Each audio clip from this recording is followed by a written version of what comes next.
Yesterday we covered the patch notes, and today we are going to take a look at the class balance updates. First of all, let's talk about the crowd control changes. As you know, we now have diminishing returns on these effects, and I'm seeing some comments like, what is the point of potency if we are going to have diminishing returns on crowd control effects?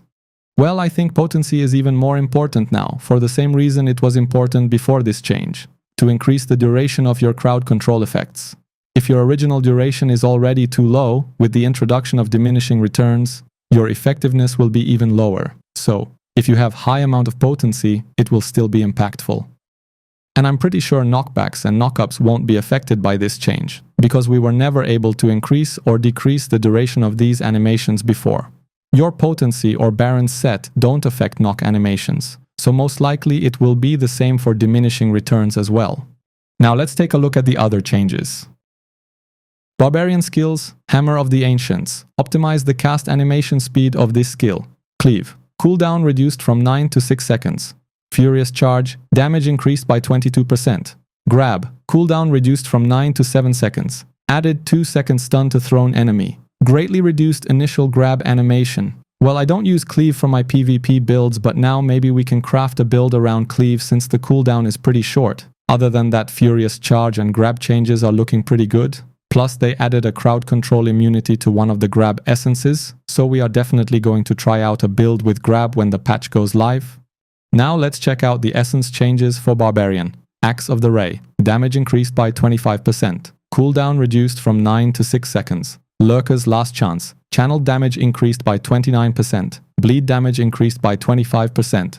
Screaming Fury. Damage increased by 15%. Tracker's Rage. Essence Mastery bonus now increases damage by 19%. Determination. Damage increased by 15%. Collision Width expanded to match Furious Charge.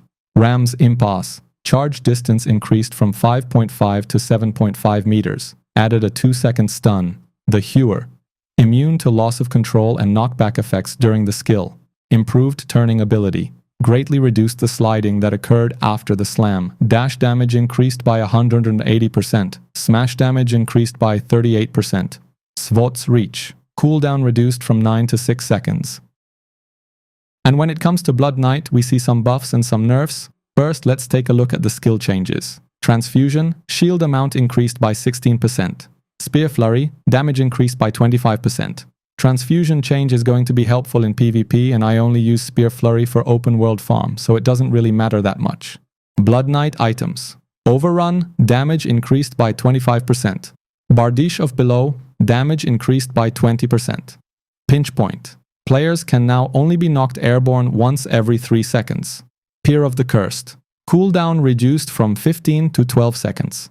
As you can see, they clearly nerfed Pinch Point Essence because before you were able to spam it without that 3 seconds knock-up cooldown. And Peer of the Cursed is a good essence to use for PvP. Maybe we can see more builds around it with this lowered cooldown.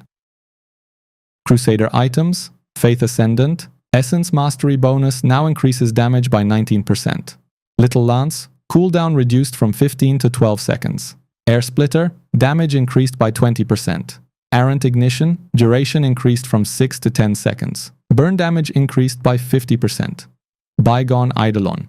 Time between skill activations reduced from 1.5 to 0.75 seconds.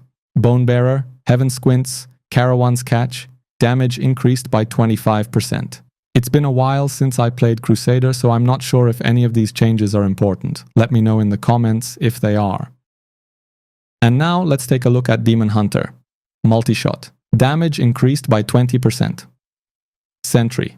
Cooldown reduced from 18 to 12 seconds. Damage increased by 39%.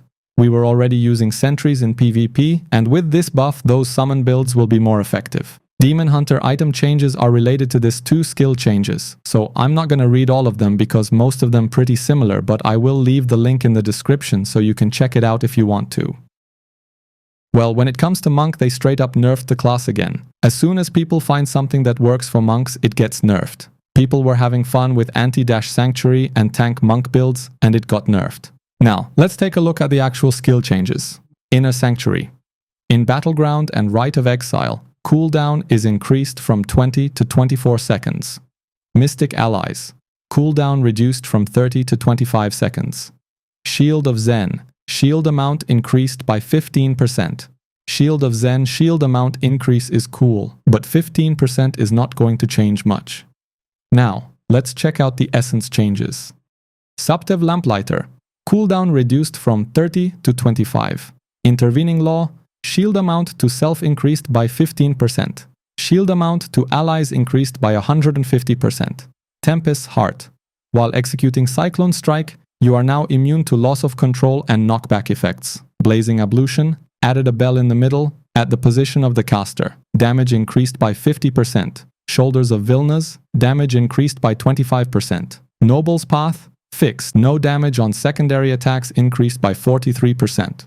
Cooldown reduced from 12 to 10 seconds. Endless Trial, damage increased by 37%. Power of Undulation, damage increased by 25%. I think we can say that Necromancer got nerfed pretty hard, especially when you consider the changes to crowd control effects. Plus, their Dash Fear essence now has a longer cooldown, but they buffed Bone Spirit skill, so we might see builds revolve around that. Soul Levy, cooldown reduced from 12 to 9 seconds. Priest's Grub Knife, damage increased by 17%. Accounting for weakness, Golem attack damage increased by 25%. Golem leap damage increased significantly, roughly 580%. Draft Cryptic, cooldown reduced from 12 to 10 seconds. Straying Sojourn, cooldown increased from 6 to 7.5 seconds. Grave Cutter, slice damage increased by 20%. Bleed damage increased by 20%. Abnegation, cooldown until same player can be affected by knockback increased from 3 to 5 seconds. Shutter Shrike, enemies damaged and affected by Immobilize from Bone Spikes are now unable to use dash skills. As you can see, Dash Fear cooldown increased by 1.5 seconds and they nerfed Abnegation as well, which is a Bone Spikes essence. And lastly, we have Wizard. Let's start with the skill changes. Frostfield, cooldown reduced from 16 to 14 seconds. Ice Crystal, cooldown reduced from 30 to 25 seconds. Disintegrate, damage increased by 20%. Ray of Frost, damage increased by 20%. It looks like they want people to play with laser builds again, and these buffs are looking quite good. And we have some changes to the related essences. Frost Reaver's Garments, cooldown reduced from 30 to 25 seconds. Ephemeral Visage, increased resolution speed of continual damage and persistent ground damage effects reduced from 80% to 60%. Searing Judgment, beam damage increased by 20%. Burn damage increased by 20%. Pads of Protection, damage increased by 20%. Robes of the Avalanche, damage increased by 25%. Fanciful Finesse, damage increased by 33%. The Enervators, immune to knockback effects while shielded. And that's all the class balance changes we got. I'm pretty excited to see how these changes will affect Battlegrounds, so I will be live streaming tomorrow. That way we can see that together. Plus, let me know what do you think about these changes in the comment section. Thanks for listening and take care.